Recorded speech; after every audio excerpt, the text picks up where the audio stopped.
오늘 우리에게 주시는 하나님의 말씀은 신약성경 사도행전 7장 23절부터 32절까지 말씀입니다. 나이가 40이 되매 그 형제 이스라엘 자손을 돌볼 생각이 나더니 한 사람이 원통한 일 당함을 보고 보호하여 압제받는 자를 위하여 원수를 갚아 애굽 사람을 쳐 죽이니라. 그는 그의 형제들이 하나님께서 자기의 손을 통하여 구원해 주시는 것을 깨달으리라고 생각하였으나 그들이 깨닫지 못하였더라. 이튿날 이스라엘 사람끼리 싸울 때에 모세가 와서 화해시키려 하여 이르되 너희는 형제인데 어찌 서로 해치느냐 하니 그 동물을 해치는 사람이 모세를 밀어뜨려 이르되 누가 너를 관리와 재판장으로 우리 위에 세웠느냐? 내가 어제는 애굽 사람을 죽임과 같이 또 나를 죽이려느냐 하니 모세가 이 말 때문에 도주하여 미디안 땅에서 나그네 되어 거기서 아들 둘을 낳으니라. 40년이 참에 천사가 시내산 광야 가시나무 떨기 불꽃 가운데서 그에게 보이거늘 모세가 그 광경을 보고 놀랍게 여겨 알아보려고 가까이 가니 주의 소리가 있어 나는 내 조상의 하나님 즉 아브라함과 이삭과 야곱의 하나님이라 하신대 모세가 무서워 감히 바라보지 못하더라. 아멘. 이스라엘 노예의 수가 이집트 국민의 수를 능가하는 것을 경계한 이집트의 파라오는 이스라엘 노예가 사내 아이를 낳으면 반드시 죽이라는 엄명을 내렸습니다. 하지만 모세의 부모는 파라오의 명령을 좇지 않았습니다. 그들은 자신들의 목숨을 걸고 갓 태어난 모세를 석 달 동안 숨겨서 키웠습니다. 하지만 그것이 더 이상 불가능하게 되자 그들은 갈대로 방수용 구명 상자를 만들어서 그 속에 아이를 누인 뒤에 나일강 갈대 사이에 상자를 내려놓았습니다. 하나님께서 하나님 보시기에 아름다운 그 아이를 반드시 구해내시고 또 그 아이를 통해서 이스라엘 백성들을 구원해 주실 것을 믿었기 때문이었습니다. 지난 시간에 살펴본 것처럼 놀랍게도 그 아이를 건져낸 사람은 이집트의 공주였습니다. 공주는 상자 속에 들어있는 아이가 자신의 아버지가 반드시 죽이라고 명령한 히브리 노예의 자식임을 알았음에도 불구하고 불쌍하기 짝이 없어 보이는 그 아이를 단지 구해만 준 것이 아니라 아예 자신의 양자로 삼았습니다. 죽어 마땅한 노예의 자식이 한순간에 이집트 왕자의 신분을 얻게 된 것이었습니다. 그때 모세에게 세상에서 가장 안전한 곳은 이집트 왕궁밖에 없었습니다. 그것은 참으로 사람의 상상을 초월하는 일이었고 사람이 꾸미려 한다고 해서 될 일도 아니었습니다. 인간을 위한 하나님의 구원의 역사는 언제나 이처럼 인간의 상상을 초월합니다. 하나님께서는 유한한 인간과는 달리 전능하신 분이시기 때문입니다.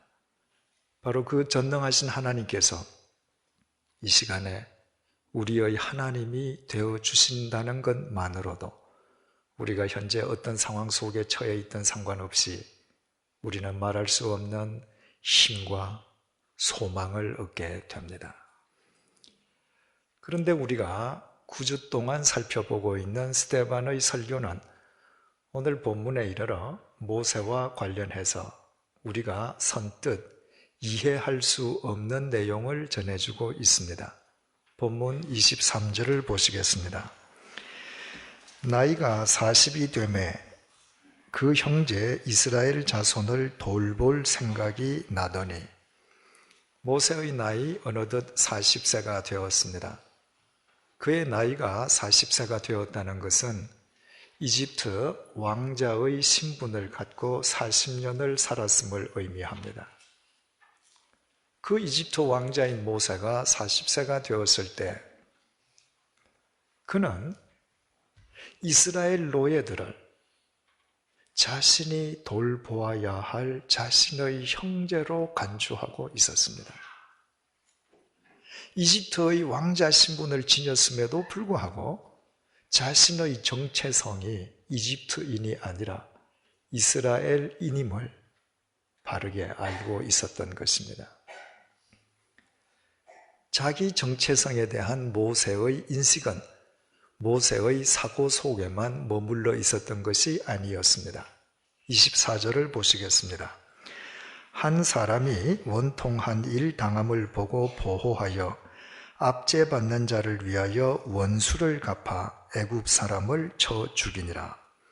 한 이스라엘 노예를 심하게 학대하는 이집트 사람을 모세는 원수로 여기고 그를 쳐 죽여버렸습니다. 이집트 왕자라면 이집트 사람과 자신을 동일시해야 마땅하거늘 모세는 오히려 히브리 노예들과 자신을 동일시하고 있었습니다.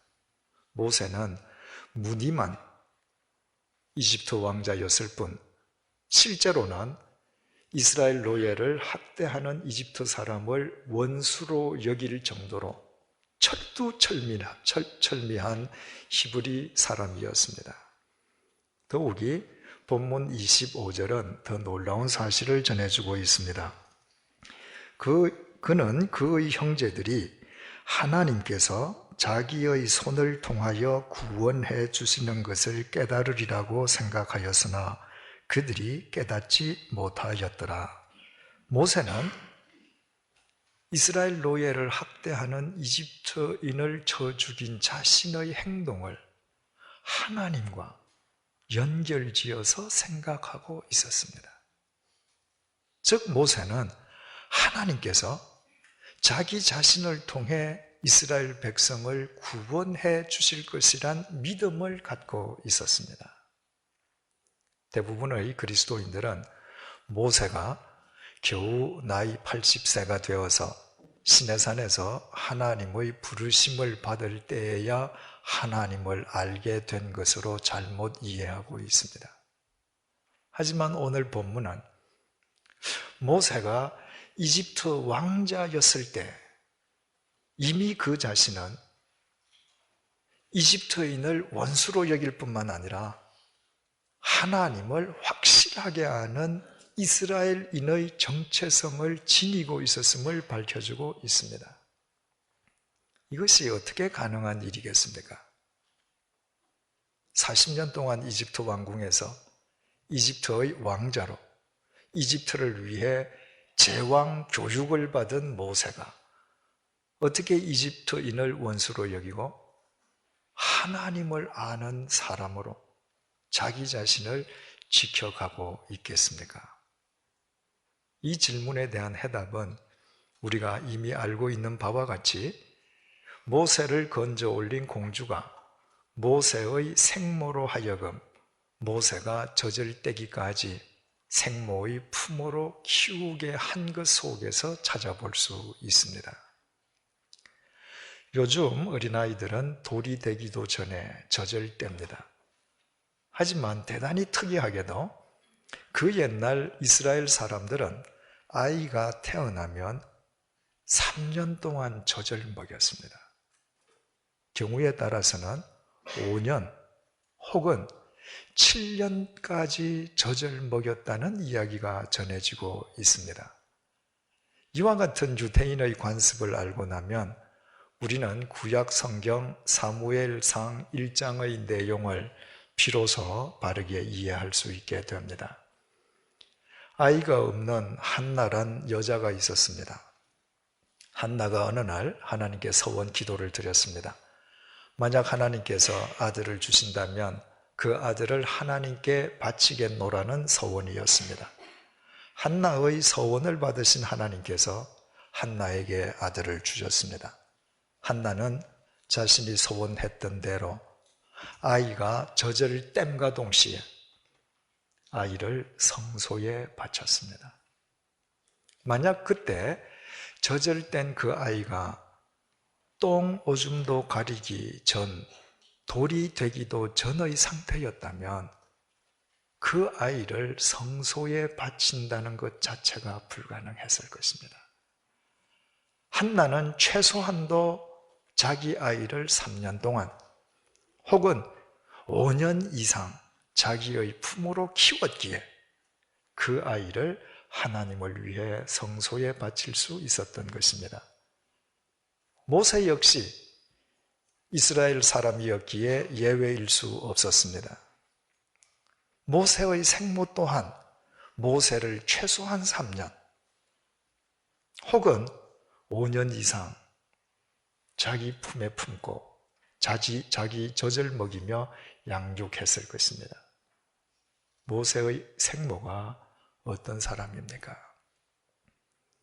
사내 아이가 태어나면 죽이라는 왕명을 거역하고 목숨을 걸고 하나님을 믿는 믿음으로 모세의 생명을 지켜내었던 믿음의 여인이었습니다. 그 믿음의 여인이 자기 품으로 최소한 3년 혹은 5년 이상을 모세를 키우며 그 모세에게 모세의 정체성이 누구인지, 앞으로 이집트 왕궁에서 살아가는 동안 하나님을 위해 무엇을 어떻게 해야 할 것인지 매일 그 아이의 심령 속에 되새겨주지 않았겠습니까? 따라서 40세가 된 이집트 왕자 모세가 이스라엘인이란 자기 정체성을 제대로 지키고 있었던 것은 조금도 이상한 일이 아니었습니다. 이것이 본문 22절이 이렇게 증거하는 까닭이기도 합니다. 모세가 애굽 사람의 모든 지혜를 배워 그의 말과 하는 일들이 능하더라.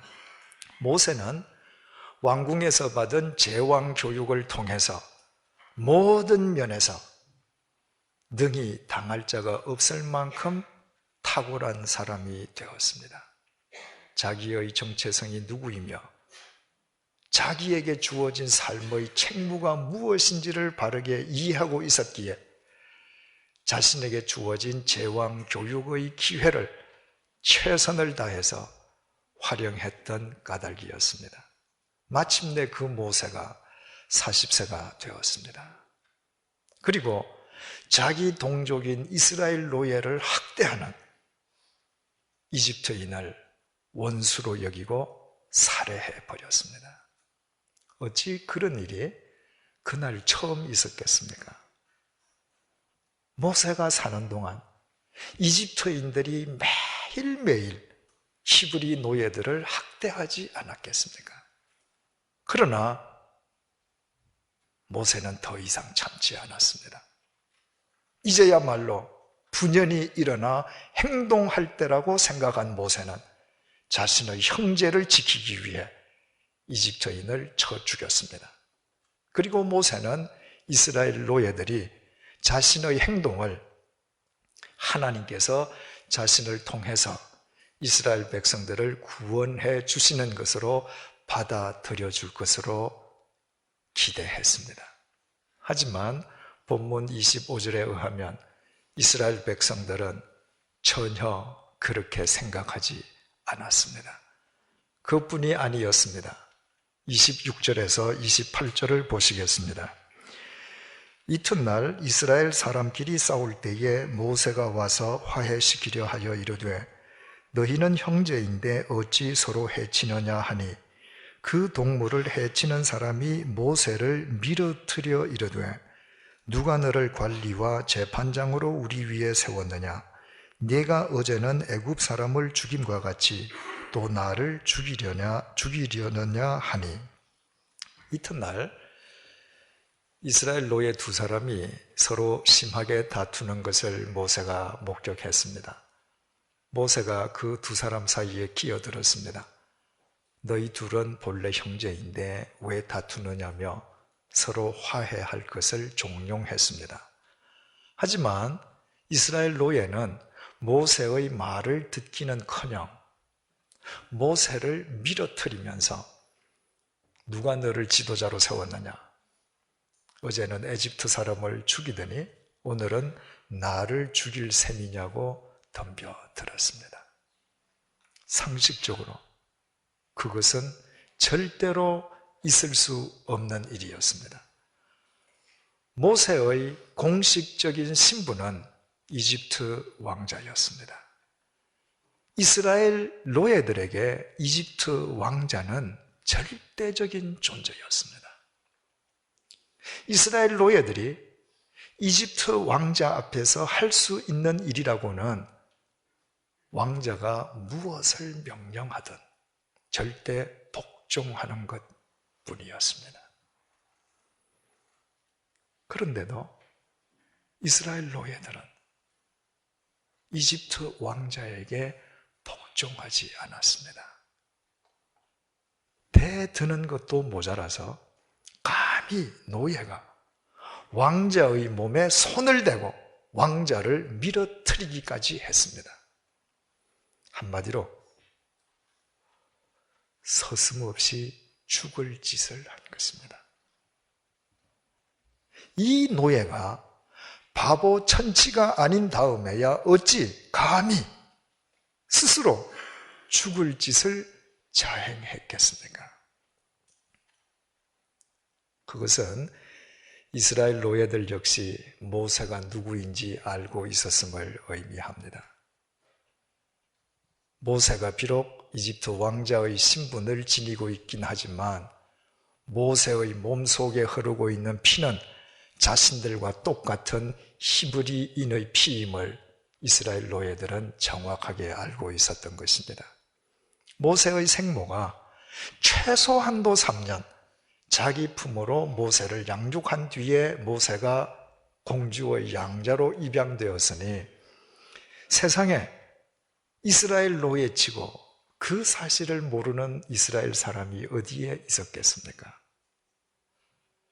이스라엘 백성들은 매일매일 노예의 고된 고역 속에서 죽지 못해 하루하루 살아가는 판에 모세 홀로 이집트 왕궁에서 호의호식하고 살아가니 이스라엘 백성들의 모세에 대한 불만과 상대적인 박탈감, 그로 인한 증오심이 얼마나 컸겠습니까? 그렇지 않고서야 이스라엘 노예가 감히 이집트 왕자인 모세의 몸에 손을 대면서까지 덤벼들 수는 없었을 것입니다. 결국 그 일로 인해서 모세는 이집트 왕궁에서 도망갈 수밖에 없었습니다. 이집트 왕자가 이집트 사람을 원수로 여기고 쳐 죽였으니, 그리고 그것이 자신이 동족으로 여기는 이스라엘 사람들에 의해서 공개되고 말았으니 그 사실이 이집트 파라오에게 알려지는 즉각 자신은 엄벌을 받을 것이 분명했기 때문이었습니다. 바꾸어 말하면 모세의 믿음의 예측이 빗나간 것이었습니다. 모세는 자기 동족을 위해서 이집트 사람을 쳐 죽이면 하나님께서 자신을 통해서 이스라엘 백성을 구원해 주실 것으로 믿었습니다. 하지만 하나님의 역사는 일어나지 않았습니다. 그리고 자신이 위했던 이스라엘 동족은 감사하기는커녕 도리어 공개적으로 자신을 배척했습니다. 그 상황 속에서 모세가 선택할 수 있는 최선의 결정은 죽음의 위협으로부터 도망가는 것이었습니다. 이제 본문 30절에서 32절을 보시겠습니다. 40년이 참에 천사가 시내산 광야 가시나무 떨기 불꽃 가운데서 그에게 보이거늘 모세가 그 광경을 보고 놀랍게 여겨 알아보려고 가까이 가니 주의 소리가 있어 나는 내 조상의 하나님 즉 아브라함과 이삭과 야곱의 하나님이라 하신대 모세가 무서워 감히 바라보지 못하더라. 모세가 이집트 왕궁을 도망한 이후에 또 40년이 흘렀습니다. 모세가 80 노인이 된 것입니다. 그런데 바로 그때 하나님께서는 드디어 모세를 통해서 출애굽의 대역사를 시작하셨습니다. 40년 전, 그러니까 모세가 40세였을 때 제왕 교육을 받은 모세는 이집트에서 타의 추정을 불허하는 탁월한 지도자의 면모를 이미 갖추고 있었습니다. 더욱이 그때 모세는 40세의 젊은 나이였습니다. 그 젊은 나이의 모세는 스스로 자신의 능력을 의지해서 이스라엘 백성을 구원하는 하나님의 도구가 되려 했습니다. 하지만 그 결과는 제왕 교육까지 받은 그 높은 학식과 능력으로 고작 이집트 한 사람 살해한 것으로 끝나버렸습니다. 그의 높은 학문과 능력이 타인은 고사하고 자기 한 명의 생명조차도 지켜주지 못했습니다. 오히려 그것들이 자신을 죽음의 위험 속으로 몰아넣었습니다. 그 모세가 80 노인이 되었습니다. 세상으로 보면 더 이상 쓸모없는 것처럼 보이는 80 노인이 되었을 때 하나님께서는 드디어 그를 통해서 역사하시기 시작하셨습니다. 40세의 모세와 80세의 모세 사이에 대체 무슨 일, 무슨 변화가 있었기에 하나님께서 그때부터 모세를 통해서 출애굽의 역사를 시작하셨겠습니까? 본문 29절을 보시겠습니다. 모세가 이 말 때문에 도주하여 미디안 땅에서 나그네 되어 거기서 아들 둘을 낳으니라. 이집트 왕궁에서 도주한 모세는 미디안 광야의 나그네가 되었습니다. 모든 것을 다 갖추고 전도 유망하던 왕자의 신분에서 하루아침에 아무것도 없는 삭막한 광야의 나그네로 전락해버린 것이었습니다. 이것은 단순히 급변한 모세의 처지를 표현하는 말이 아닙니다. 모세가 그제야 인생이란 한낱 나그네에 지나지 않음을 뼈저리게 느꼈음을 의미합니다. 바로 모세가 그 광야에서 얻은 자기 아들에게 지어준 이름을 통해서 우리는 그 사실을 알게 됩니다. 일반적으로 믿는 사람들은 자신의 신앙 고백을 담아서 자식에게 이름을 지어줍니다. 그래서 자식의 이름을 보면 부모가 어떤 신앙을 지니고 있는지 짐작할 수 있습니다. 모세는 광야에서 얻은 두 아들 가운데 첫 번째 아들의 이름을 게르솜이라고 지어주었습니다. 히브리 말로 나그네라는 뜻이었습니다. 모세가 광야에서 얻은 첫 번째 아들을 자기 품에 품고 사랑하는 그 아들에게 나그네라는 이름을 지어줄 때 그 모세의 심정이 어떠했는지 우리는 쉽게 짐작할 수 있습니다. 사랑하는 아들아, 너는 나그네다.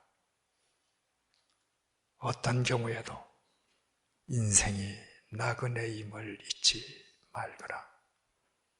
천하 제왕도 광야의 양치기도 나그네라는 의미에서는 아무런 차이가 없단다. 너는 일평생 하나님 앞에서 나그네로 살거라. 너는 나이 40이 넘어서야 이 중요한 사실을 깨달은 이 어리석은 아비처럼 살지 말거라.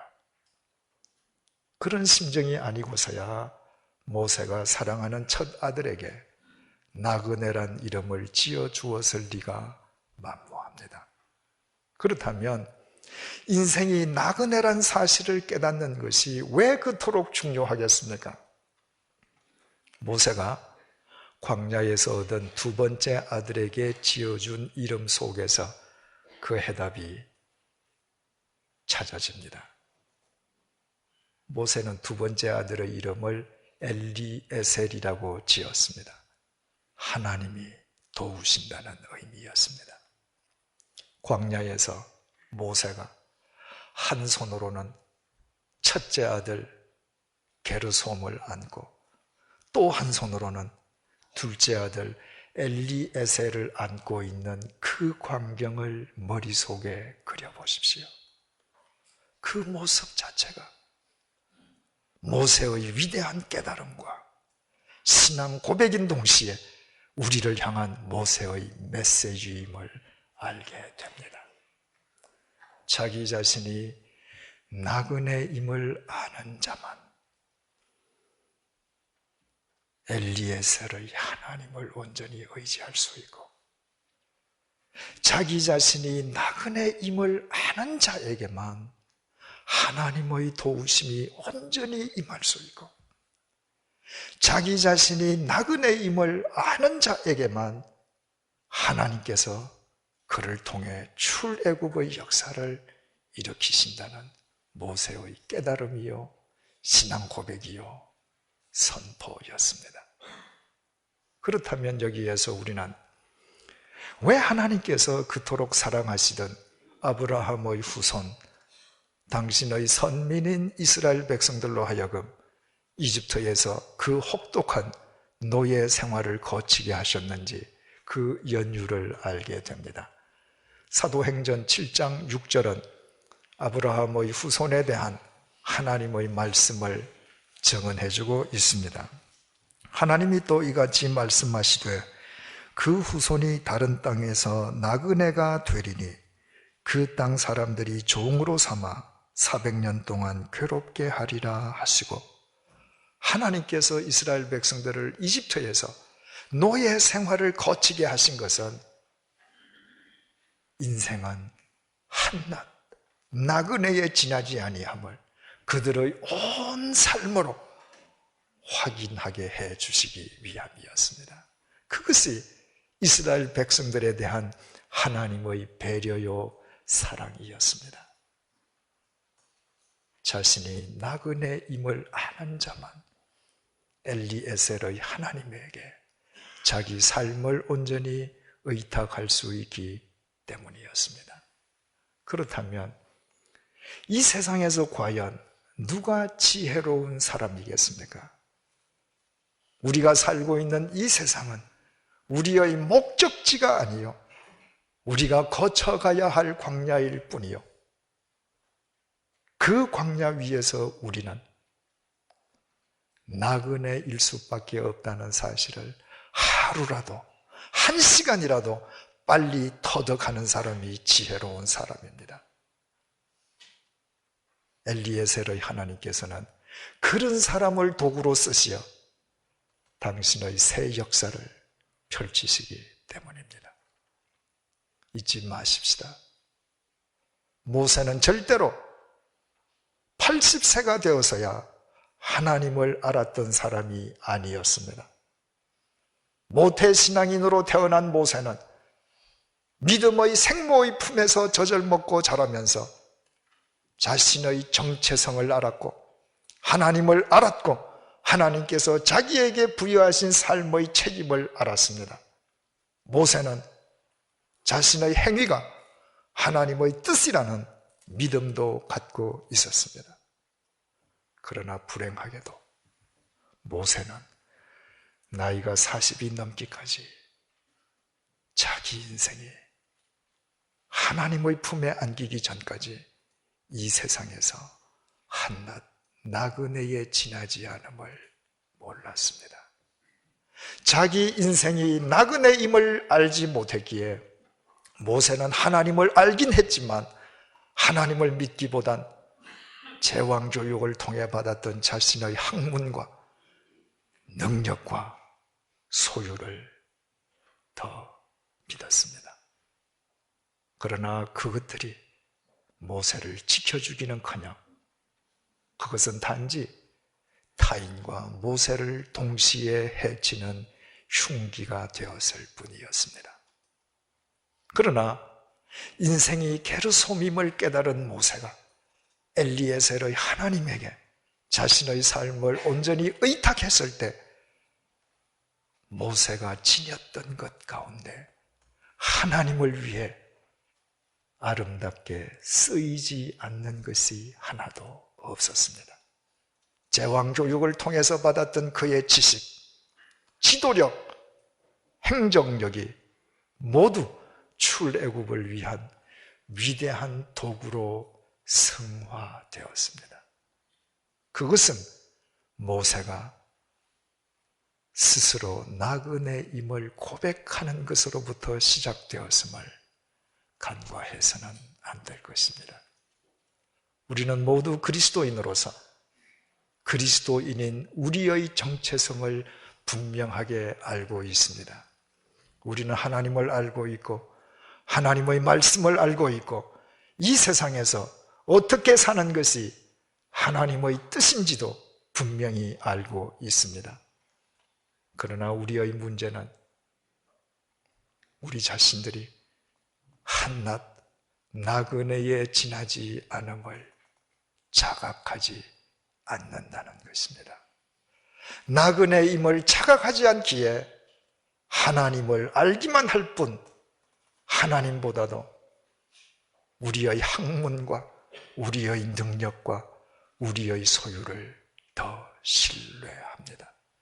그 결과 이집트 왕궁에서의 모세처럼 우리가 예전보다 더 큰 물질적 번영은 누리지만 우리의 삶을 통해 엘리에셀의 하나님께서 새 역사를 펼치시지는 않습니다. 도리어 우리가 하나님보다 더 신봉하는 우리의 학문과 소유와 능력이 우리 자신을 망치고 이 사회를 허물어뜨리고 세상의 것을 더 신봉하는 우리의 사고방식이 사랑하는 우리 자식들의 앞날도 해치고 있습니다. 올해 우리 교회의 표어는 야긴과 보아스입니다. 어떤 상황 속에서도 하나님께서는 한 개인과 한 국가의 역사를 바로 세우실 수 있고 또 하나님에게만 그 능력이 있다는 믿음에서입니다. 사랑하는 교우 여러분, 정녕 야긴과 보아스의 하나님을 믿으십니까? 이 세상이 아무리 어지럽다 할지라도 하나님께서 우리의 삶을, 우리의 사회를 바로 세우실 수 있으심을 믿으십니까? 그렇다면 이 시간 우리 모두 이 세상에서 한낱 나그네에 지나지 않음을 우리의 삶으로 하나님께 고백하십시다. 그때부터 우리의 삶 속에 출애굽의 역사가 시작될 것입니다. 나그네임을 자각한 사람에게 하나님은 엘리에셀의 하나님이시요 엘리에셀의 하나님이 곧 야긴과 보아스의 하나님이시기 때문입니다. 기도하시겠습니다.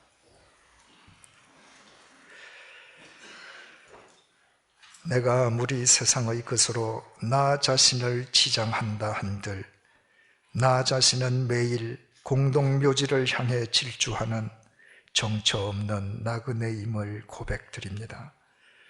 그럼에도 하나님 아버지께서 이 쓸모없는 나그네를 아버지의 사랑과 능력으로 도와주시고 나의 영원한 정처가 되어주심을 감사드립니다.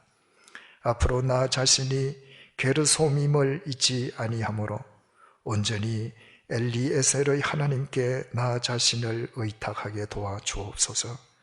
나의 학식과 나의 소유가 나 자신과 타인을 해치는 흉기가 아니라 하나님의 도우심 속에서 사람을 살리는 생명의 이기로 승화되게 하여 주옵소서. 나의 정체성을 알고 하나님의 말씀을 알고 하나님의 뜻을 아는 것으로 그치는 것이 아니라 이 시대를 위한 하나님의 도구로 쓰임받는 자가 되게 하여 주옵소서. 우리 인생의 목표가 이집트 왕궁 속의 모세가 아니라 게르솜과 엘리에셀을 온 삶으로 터득한 광야의 모세가 되게 하여 주옵소서. 오직 엘리에셀의 하나님을 의지함으로 우리의 심령 속에 야긴과 보아스의 두 기둥을 굳건하게 세우게 도와주옵소서. 그리하여 모두 우리의 삶 속에 출애굽의 새 역사가 시작되게 하여 주옵소서. 이 모든 것이 이 세상은 광야일 뿐이요 우리 자신은 나그네에 지나지 않음을 깨닫는 것으로부터 시작됨을 잊지 않도록 도와주옵소서. 예수님의 이름으로 기도드립니다. 아멘.